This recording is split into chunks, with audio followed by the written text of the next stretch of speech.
Assalamualaikum warahmatullahi wabarakatuh. Perkenalkan, nama saya Kamila Ulul Fadlilah dari kelas TMT 3B dengan NIM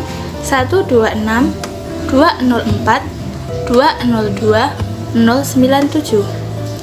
Tujuan saya membuat video ini adalah untuk memenuhi tugas kemampuan dasar mengajar yang diampu oleh Ibu Farid Imro'atus Sholihah.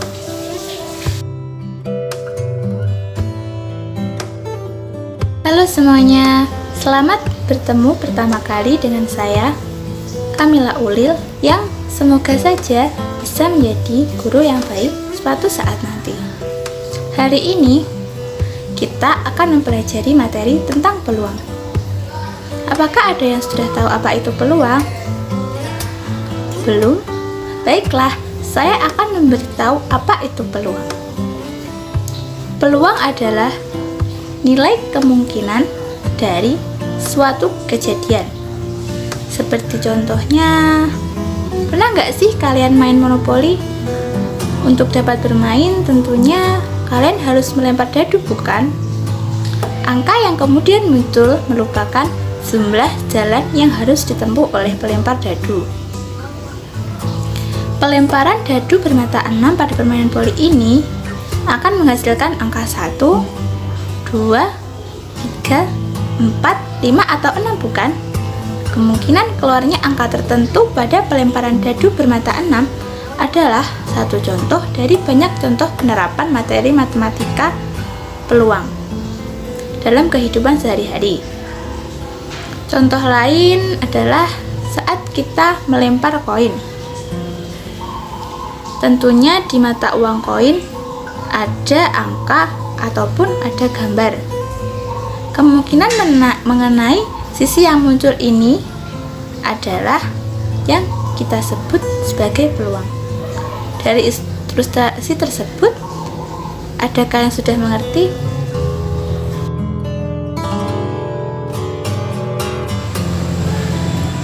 Peluang pada umumnya berarti kesempatan. Namun, pada matematika, peluang atau probabilitas adalah kemungkinan yang mungkin terjadi atau muncul dari suatu peristiwa.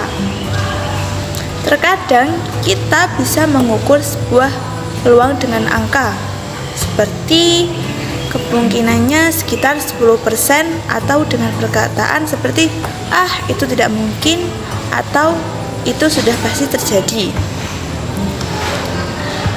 Dalam angka, peluang selalu berkisar antara 0 sampai dengan 1, di mana 0 menyatakan sebuah kejadian yang tidak mungkin terjadi dan 1 menyatakan sebuah kejadian yang pasti terjadi.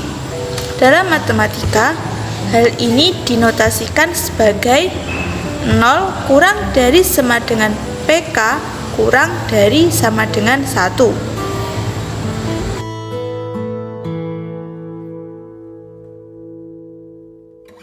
Sekarang kita akan membahas rumus peluang. Sebelum membahas rumus peluang, terlebih dahulu kita akan membahas mengenai frekuensi relatif. Frekuensi relatif adalah perbandingan dari banyak percobaan yang dilakukan dengan banyaknya kejadian yang diamati. Frekuensi relatif dapat dicari dengan menggunakan rumus frekuensi relatif sama dengan banyak kejadian dibagi banyaknya percobaan. Apabila peluang dari setiap titik sampel dari anggota ruang sampel S sama, maka peluang kejadian K yang jumlah anggotanya ditulis sebagai NK dapat dicari dengan rumus PK sama dengan NK dibagi NS, dengan K adalah himpunan bagian dari S.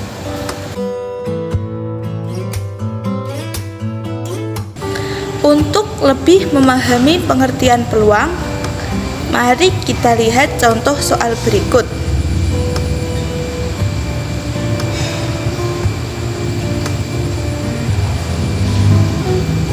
Perhatikan beberapa kejadian peristiwa berikut. 1. Munculnya mata dadu 7 dari hasil pelemparan sebuah dadu. Yang kedua, kelahiran seorang bayi laki-laki. Yang ketiga, terambilnya kartu bernomor 11 dari satu set kartu remi. Yang keempat, kematian seorang manusia. Yang kelima, terbitnya matahari setiap harinya. Yang keenam, munculnya api di kedalaman lautan. Dan yang ketujuh adalah seekor kucing dapat berbahasa Indonesia.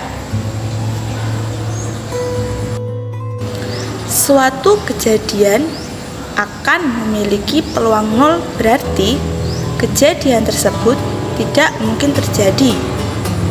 Jadi, mari kita lihat kejadian pertama, yaitu munculnya mata dadu 7 dari hasil pelemparan sebuah dadu.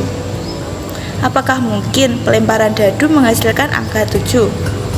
Tentu tidak, bukan? Karena dadu hanya memiliki angka maksimal 6. Jadi, pertanyaan pertama merupakan peluang dengan nilai 0 karena tidak mungkin terjadi. Yang kedua adalah kelahiran seorang bayi laki-laki. Apakah seorang bayi laki-laki bisa terlahir? Tentunya bisa, bukan? Jadi, nomor 2 merupakan sebuah peluang yang memiliki nilai lebih dari 0. Ketiga adalah terambilnya kartu nomor 11 dari satu set kartu remi. Apakah mungkin kita mengambil nomor 11 di kartu remi? Padahal nomor maksimal di kartu itu hanyalah nomor 10. Maka kejadian nomor 3 juga merupakan peluang dengan nilai 0. Yang keempat adalah kematian. Kematian tentu adalah kejadian yang pasti dialami oleh manusia. Maka kejadian ini adalah merupakan contoh peluang yang bernilai 1 karena pasti akan terjadi. Yang kelima adalah terbitnya matahari di pagi hari. Kejadian ini juga merupakan peluang dengan nilai 1 karena matahari tentu selalu terbit di pagi hari. Dan pernyataan yang keenam adalah munculnya api di kedalaman lautan. Ini adalah kejadian yang tidak mungkin terjadi karena api tidak mungkin muncul di kedalaman laut. Jadi kejadian ini juga merupakan peluang dengan nilai 0. Dan yang ketujuh adalah seekor kucing dapat berbahasa Indonesia. Tentunya kucing tidak mungkin dapat berbicara menggunakan bahasa Indonesia. Jadi kejadian ini juga merupakan kejadian yang memiliki peluang dengan nilai 0. Jadi dapat disimpulkan peluang dengan nilai 0 terdapat pada nomor 1, 3, 6, dan 7.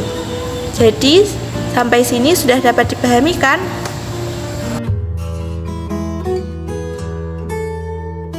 Istilah-istilah penting dalam peluang ada 3.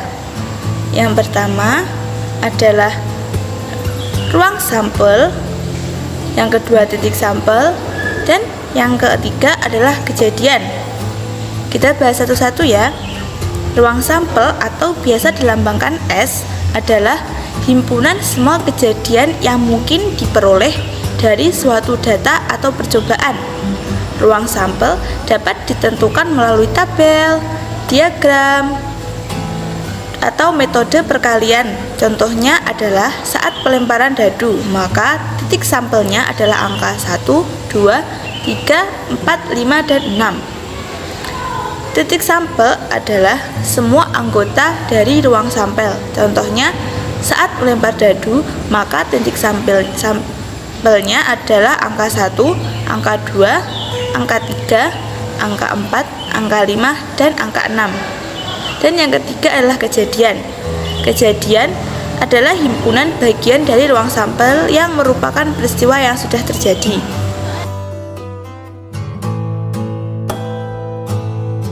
Sekarang kita akan menyusun anggota ruang sampel dengan mendaftar.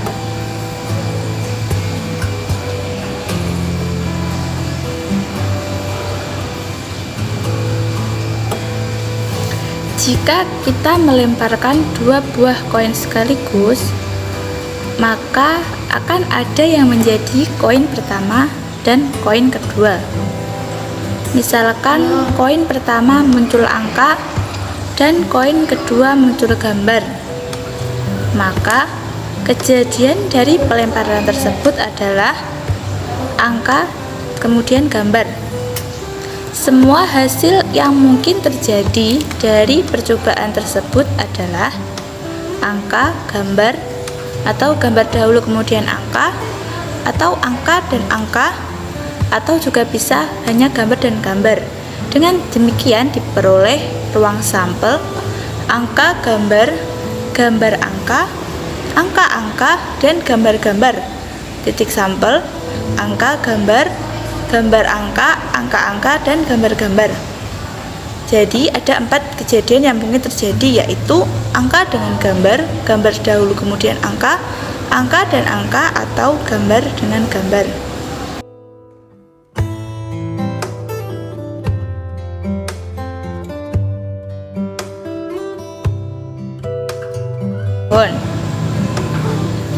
Jika kita melemparkan sebuah koin dan sebuah dadu berisi 6, maka kemungkinan kejadiannya adalah munculnya angka ataupun gambar pada pelemparan koin dan salah satu mata dadu pada dadu. Misalkan sebuah koin dianggap bagian pertama dan sebuah dadu berisi 6 bagian kedua, maka diperoleh. Jadi ruang sampelnya dapat dibaca menjadi S A,1 angka dan 2, angka kemudian 3, angka kemudian 4, angka kemudian 5, angka kemudian 6, gambar kemudian 1, gambar kemudian 2, gambar kemudian 3, gambar kemudian 4, gambar kemudian 5, dan gambar merupakan 6. Jadi banyak anggota ruang sampelnya adalah 12.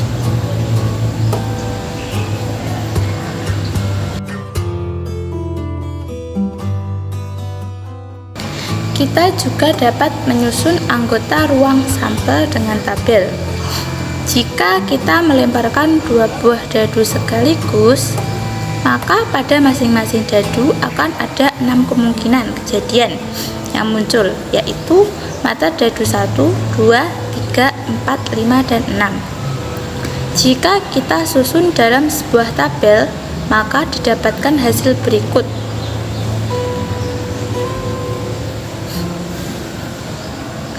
Ruang sampelnya adalah 1,1, 1,2, 1,3, 1,4, 1,5, 1,6, 2,1, 2,2, 2,3 sampai dengan 6,6.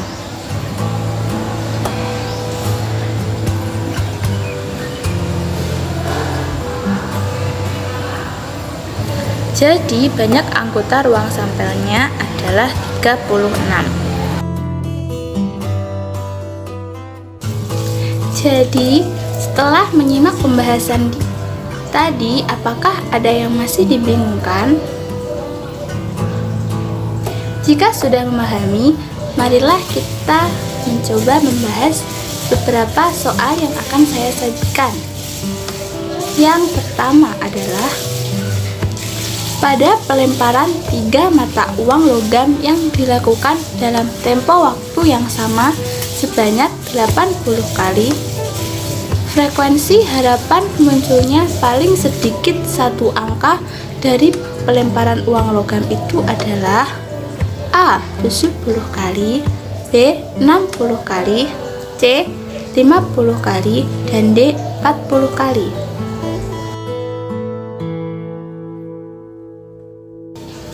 Baiklah, cara menjawabnya adalah kita misalkan M adalah kejadian munculnya paling sedikit satu angka, sehingga M sama dengan angka gambar-gambar atau gambar angka gambar, gambar-gambar angka, angka-angka gambar, angka gambar angka, gambar angka-angka, dan angka-angka-angka. Ini dapat diperoleh dengan menggunakan diagram pohon ataupun tabel.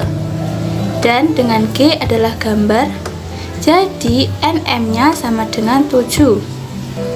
Banyaknya anggota ruang sampel untuk 3 koin yang masing-masingnya memiliki 2 sisi adalah NS 2 kali 2 kali 2 sama dengan 8. Jadi peluangnya adalah PM sama dengan NM dibagi NS, yakni sama dengan 7 dibagi 8.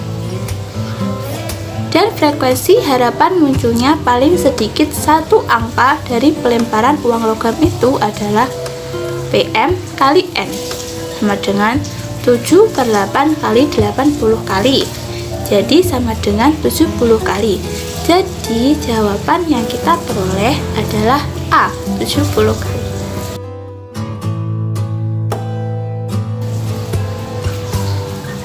Sekarang kita akan memasuki soal yang kedua. Sebuah kantong berisi 60 kelereng identik terdiri dari 8 kelereng merah, 12 kelereng kuning, 16 kelereng hijau, dan sisanya adalah kelereng biru. Jika diambil sebutir kelereng secara acak, peluang terambilnya kelereng biru adalah, kita misalkan dahulu. B menyatakan kejadian terambilnya kelereng biru dalam kantong itu. Jadi pertama-tama kita harus tahu ada berapa kelereng biru di dalam sana. Jadi NB sama dengan 60 jumlah semua kelereng dikurangi 8 kelereng merah, 12 kelereng kuning, dan 16 kelereng hijau. Hasilnya adalah 24. Jadi kelereng biru di dalam kantong itu ada 24. Jadi peluang terambilnya sebutir kelereng biru adalah PB sama dengan jumlah kelereng biru dibagi jumlah semua kelereng, sama dengan 24 dibagi 60 sama dengan 2/5. Jawabannya adalah C.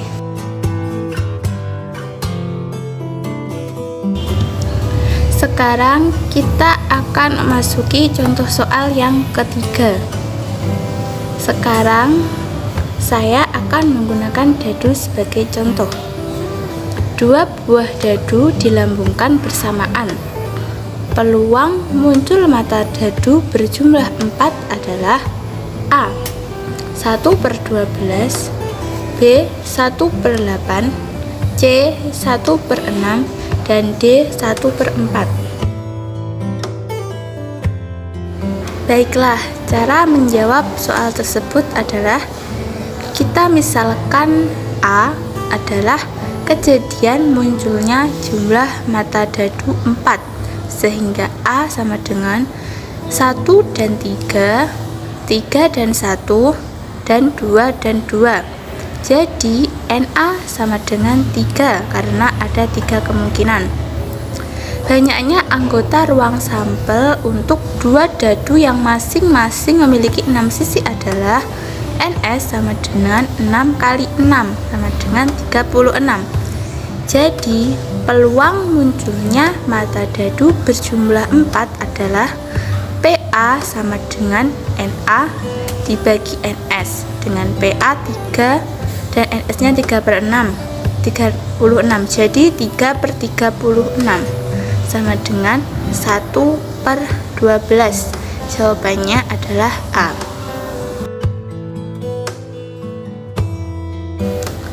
Contoh soal yang keempat. Dalam percobaan melempar undi 2 buah dadu secara bersama-sama, peluang muncul mata dadu berjumlah kurang dari 5 adalah A. 1/6, B. 1/4, C. 5/36, dan D. 7/18.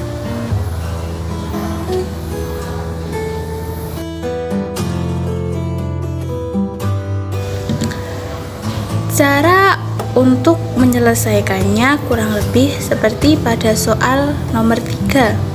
Tapi sekarang kita menggunakan 2 buah dadu dengan jumlah kurang dari 5. Berarti boleh antara 2, 3, atau 4. 1 tidak termasuk dikarenakan 1 berarti hanya 1 buah dadu saja. Jadi kita misalkan A adalah kejadian munculnya jumlah mata dadu 2, sehingga A sama dengan 1 dengan 1 saja. Dengan NA jadi hanya 1. Misalkan B adalah kejadian munculnya jumlah mata dadu 3, sehingga B sama dengan 1,2 dan 2,1. Jadi NB sama dengan 2. Dan kita misalkan C adalah kejadian munculnya jumlah mata dadu 4, sehingga C sama dengan 1,3, 3,1, dan 2,2, dengan NC sama dengan 3. Banyaknya anggota ruang sampel untuk 2 dadu yang masing-masing memiliki 6 sisi adalah NS sama dengan 6 kali 6. Jadi peluangnya adalah A, B, dan C kita gabung menjadi NA, NB plus NS per NS. NA plus NB plus NC dibagi NS. Jadi 1 tambah 2 ditambah 3 sama dengan 36, menjadi 6/36. Sama, atau bisa kita sederhanakan menjadi 1/6. Jadi jawabannya adalah A. Baiklah, dari semua pembahasan dan contoh soal yang telah saya sajikan, apakah dari kalian semua ada yang belum paham? Semoga saja sudah paham ya. Tapi kalau belum paham, kalian bisa mencari sumber-sumber belajar lain ataupun menanyakan melalui kolom komentar. Terima kasih. Sekian video dari saya. Terima kasih telah menonton dan semoga bermanfaat. Wassalamualaikum warahmatullahi wabarakatuh.